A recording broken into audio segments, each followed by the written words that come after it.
Shadracom TV.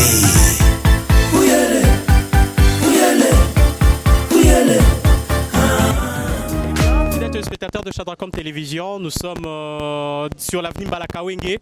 La route dernièrement détruite par le pluie, bon si on peut le dire comme ça, on peut dire comme ça.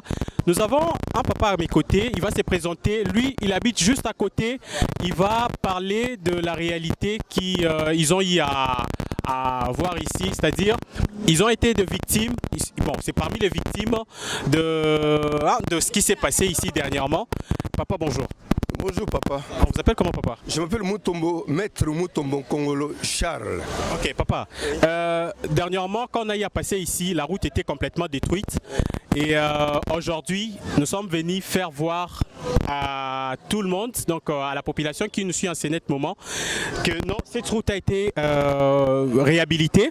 Mais on nous a signalé que non, avant même, lorsque ça a été détruit, il y a aussi d'autres dégâts ici, il y a des maisons qui ont été détruites aussi. Et on vous a promis que non, on allait quand même vous dédommager, oui ou non? Merci papa le journaliste, je suis très content de votre passage, de votre visite surtout. Maintenant, je suis la personne attitrée pour vous donner la vérité sur ce qui s'est passé sur la destruction de cette route. Okay. Cette route, ce qu'il y a eu là, l'événement qui a eu lieu n'était pas naturel. Oui. C'était une situation provoquée par la propriété de la maison en construction en face. Okay, cette maman est venue pendant qu'il pleuvait avec des camions de moellons déversés dans la canalisation. Okay. L'eau qui venait en grande vitesse de l'Upen n'a pas pu passer et c'était ça contournait la route et c'est ce qui était la cause de tout ce que vous avez connu comme érosion ici. Oui. Ça n'était pas une érosion naturelle, oui. C'était une érosion provoquée par cette maman-là. Okay. Je détiens avec moi tout ce qui est comme preuve de cette destruction. Mais le premier événement, oui. Quand le président, son excellence Félix Antoine Tshisekedi est entré au pouvoir, oui. Et madame première dame, la présidente, maman Denise, le premier événement, oui. C'était la construction de cette route. Ils étaient venus sur place ici. Oui. Si je peux vous faire voir dans ma photo, oui. Dans mon appareil, vous verrez la photo de monsieur le président de la République, okay. Qui est venu par ici. Voyez les images. Oui. Vous pouvez voir l'image de monsieur le président de la République, oui. Qui est passé ces jours-là, okay. Consoler la population en détresse. Okay. Mais malheureusement, après la construction, cette femme est venue, le propriétaire est venu. Oui. Il nous menace même des arrestations parce qu'il est connu. Nous sommes allés les voir s'il peut revenir au meilleur sentiment, s'occuper, nous dédommager de nos immeubles qui sont tombés. Par contre, comme elle a des possibilités, elle nous menace même. Et pourquoi elle vous menace? Parce qu'elle a des bonnes relations de la République. Elle est connue. Elle a subi de menaces venant de vous. Voilà pourquoi. Ça venait d'elle. Vous savez que si cette femme était présente les jours où nos maisons étaient tombées, mais elle allait être victime parce qu'elle a fui. Ce qu'elle avait commis comme acte de déverser dans la canalisation les moellons qui ont été à la base de l'érosion qui a été provoquée. Elle a pris fuite. Elle n'est venue qu'une année après reconstruire. Aujourd'hui, avec ses forces devant le cours des tribunaux, elle prétend dire que ce n'était pas elle. Mais même le président de la République a vie. Parce que quand on va signer, quand on va prononcer le jugement sera prononcé au nom du président de la République, qui a été lui-même témoin oculaire et qui a vu combien les moellons étaient déversés et tout ce qu'il y a eu comme dégâts. Nous attendons, personne ne s'est occupé de nous. Au moins, la République a fait que construire cette route. Mais la population en détresse qui est en bas là-bas souffre de cette situation. Il y en a qui passent la nuit à la belle étoile. Au moins, moi j'ai fait un effort pour faire quelque chose. Mais mes compatriotes qui sont en bas là-bas souffrent. Les conséquences de cette érosion. Mais la personne qui nous a causé du tort est venue maintenant avec ses possibilités parce qu'elle en a. Elle nous menace même de tout et de rien et qu'elle a des moyens d'attaquer. Comme si aujourd'hui la justice est au profit de ceux qui ont des moyens parce qu'elle a des moyens. Mais je vous dis que je suis devant le cours des tribunaux avec elle. J'attends que mes compatriotes d'en bas là-bas viennent. Nous serons avec elle devant le cours des tribunaux. Est-ce que vous travaillez main dans la main ou bien vous êtes seul dans cette marche? Mais au départ, vous savez que la plupart de ceux qui habitent le quartier sont des gars petits. Aller devant le cours des tribunaux, il faut former une plainte. Il faut suivre cette plainte. Il faut faire tout ça. Beaucoup n'ont pas. Enfin, ils sont derrière moi.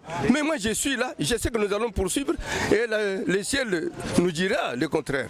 Et vous vous attendez quoi précisément? Puisque regardez la caméra, parce qu'il y a des autorités qui vont vous suivre. Les autorités doivent nous voir. Puisque je suis sûr que les présidents... Le premier citoyen de la République a été ici.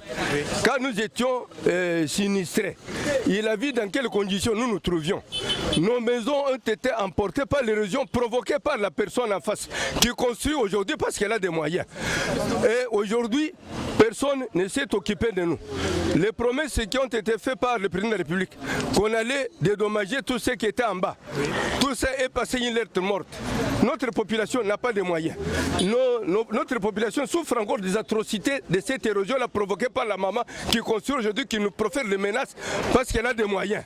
Mais nous attendons que la justice soit faite parce que nous sommes devant les cours de tribunaux. D'ici 4 matins, nous allons nous présenter à nouveau et je ferai appel à la population en bas que cette population manifeste devant les cours de tribunaux les souffrances qu'ils ont connues. Mais à part ça, il y a encore les érosions en bas.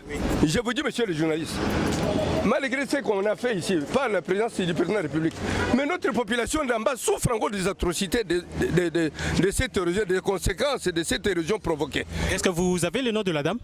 Mais nous avons tout dit, c'est madame Mafouene. Okay. Elle est là, elle a des moyens, son mari travaille, tout ça, nous n'avons pas de secret. Et c'est connu de tout le monde connaît, tous ceux qui sont présents ici savent que si elle était présente les jours où elle a provoqué l'érosion, parce qu'elle a pris fuite plus une année après, elle est revenue en force pour construire. Et comme elle a des moyens, qu'est-ce que nous pouvons faire? Mais entre-temps, nous attendons que la justice soit dite.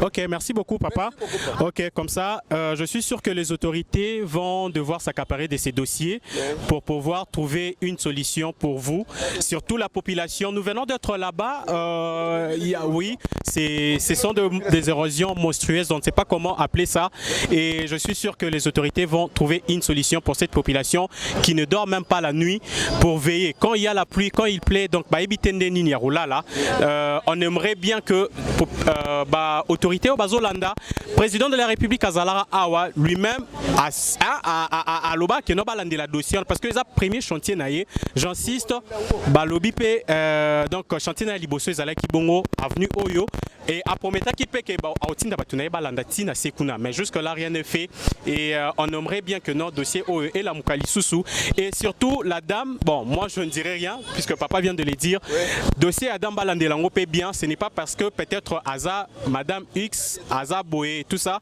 l'état des droits, Eza Pona Batunion, Eza Kapona, Oaza Nambongote, non, c'est la justice pour tous. Et je suis sûr que c'est ce que papa demande, rien de plus, pas à la caca dédommagé parce que Bandaku et Bukanaki, Batukuna Nase, donc on n'en parle même pas et on espère que les autorités vont trouver une solution pour eux. Merci beaucoup à vous, papa. Merci beaucoup, monsieur. Et merci. Beaucoup sur vous. Nous pensons que la justice sera faite. Que tout ce qu'a promis monsieur le président, son excellence, monsieur le premier président de la République, vont se concrétiser. Parce qu'aujourd'hui, tous ceux qui sont en bas passent la nuit dans la belle étoile, leurs maisons sont parties, leurs biens sont partis. Et aujourd'hui, la personne qui était à la base de cette destruction est venue en force. Comme elle a des moyens, elle nous menace, elle amène ces cachères là-bas qui nous menacent. Et tout ça, nous attendons. Mais nous pensons que la justice sera faite. Ok, merci beaucoup. Ok, mesdames, messieurs, comprenez bien, nous sommes arrivés à la fin. La suite au prochain numéro.